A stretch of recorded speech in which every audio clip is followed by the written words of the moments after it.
Hi,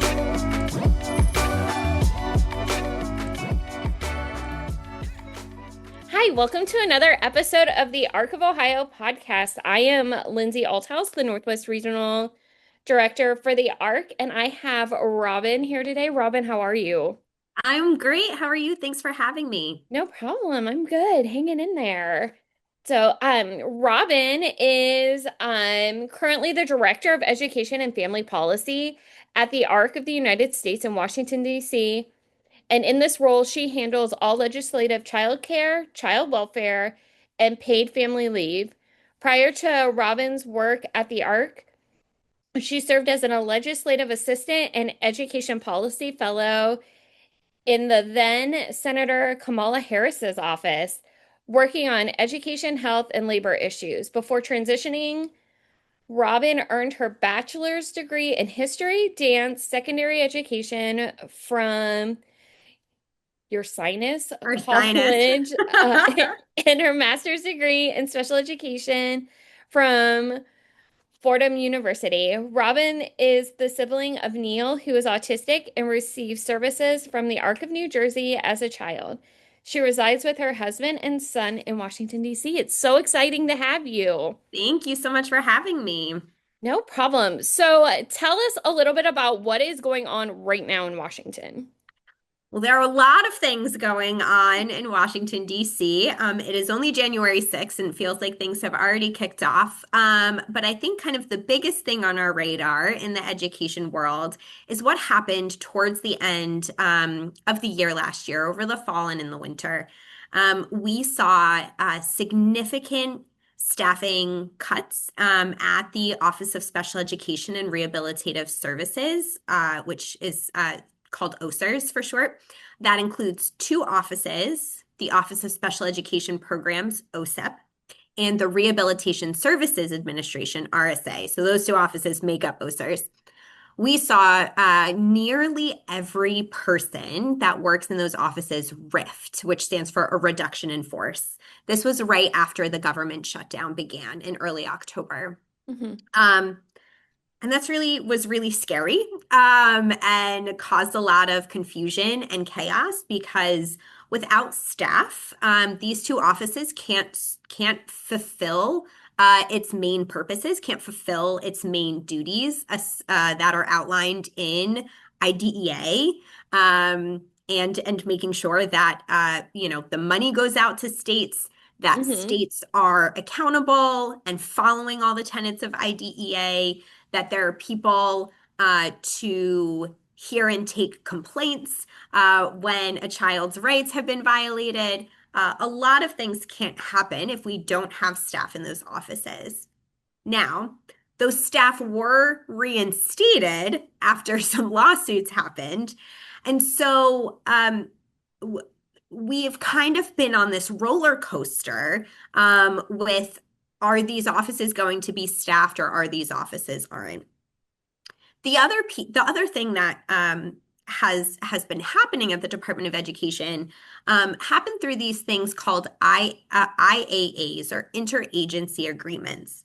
And this is where specific offices at the Department of Education have been moved out of the department and into other agencies, all to fulfill the goal that President Trump has stated of eliminating the Department of Education. So in November, we saw 6 IAAs signed that moved a variety of offices. Specifically, that we've kind of been focused on is the Office of Elementary and Secondary Education was moved out of the Department of Education and into the Department of Labor. Now, OSERS is still, and the Office of Special Education Programs, that's still at the Department of Education right now. But we have been told by folks in the administration that their goal and their plan is to move every office out of the department.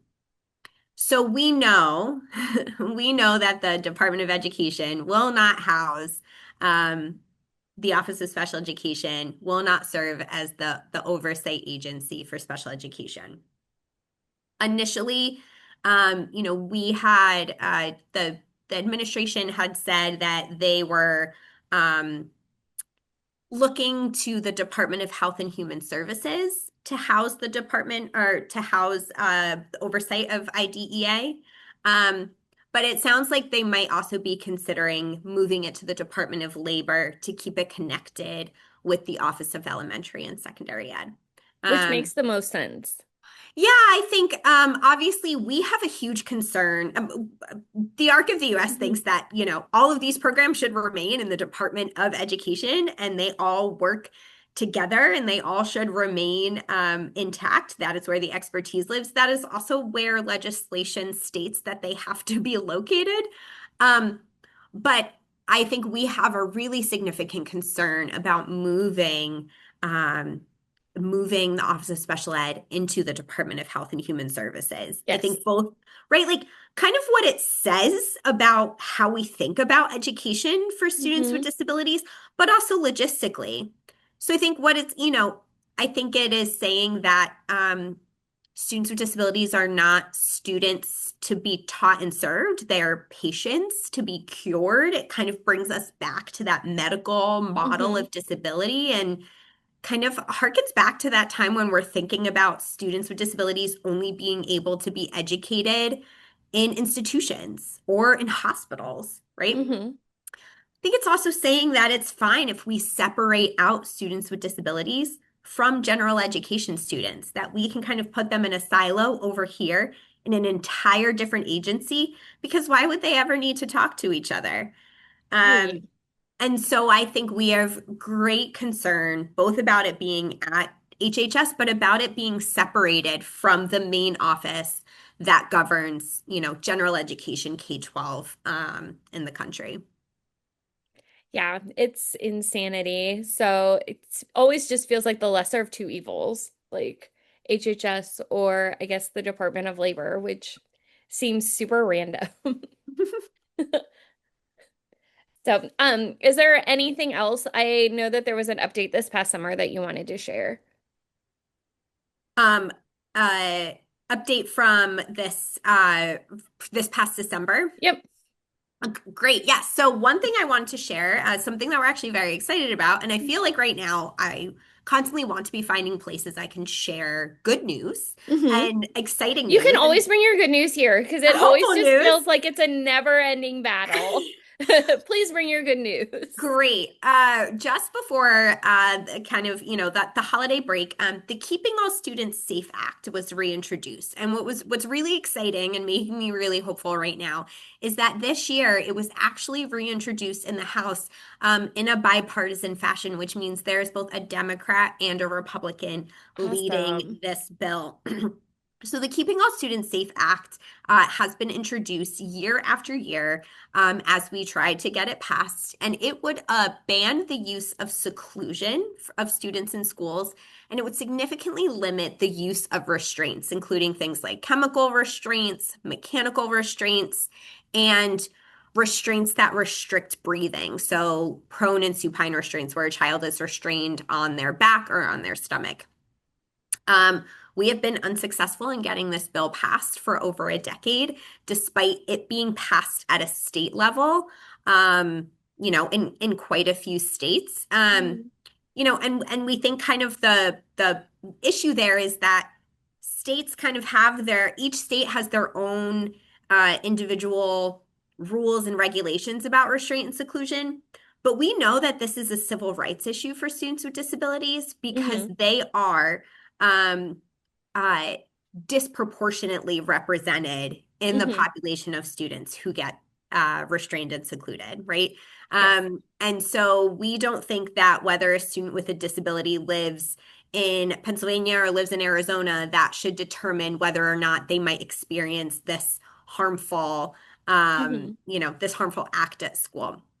So the bill was reintroduced in December in the House by Representative Don Beyer of Virginia, Representative Hamadeh of Arizona, and ranking member of the Education and Workforce Committee, Bobby Scott. And in the Senate was introduced by Senator Murphy of Connecticut, ranking member Sanders of the Help Committee, and uh, vice chair of the Senate Appropriations Committee, Patty Murray. So we are very excited about that. And disability That is advocates awesome. are, yeah, we're going to be kicking off kind of a huge barnstorming of Congress in the next couple weeks, trying to secure more co-sponsors and educating, especially new members, about why this Mhm. issue is important, and why we need to make sure that there is legislation, federal legislation passed to protect all Yes. students from these practices. How can listeners from the Arc of Ohio get involved?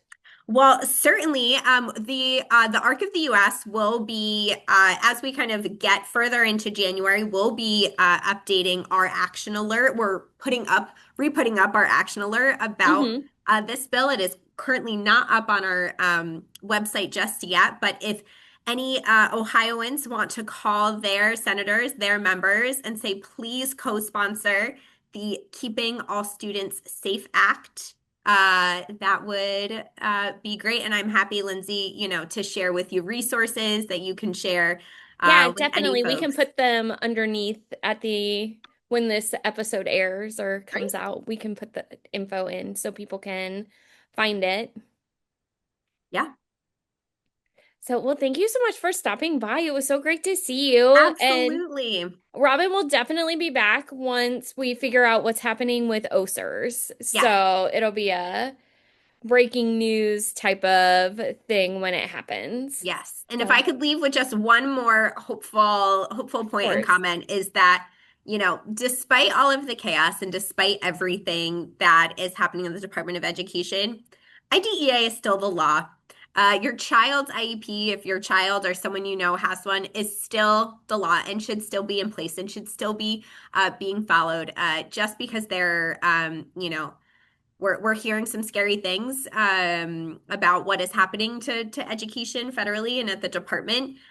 These things are still in place, and so don't lose hope. We are all fighting this fight together. So Yep, we are. Well, thank you so much and thanks, have a great Lindsay. rest of your day. Thank you.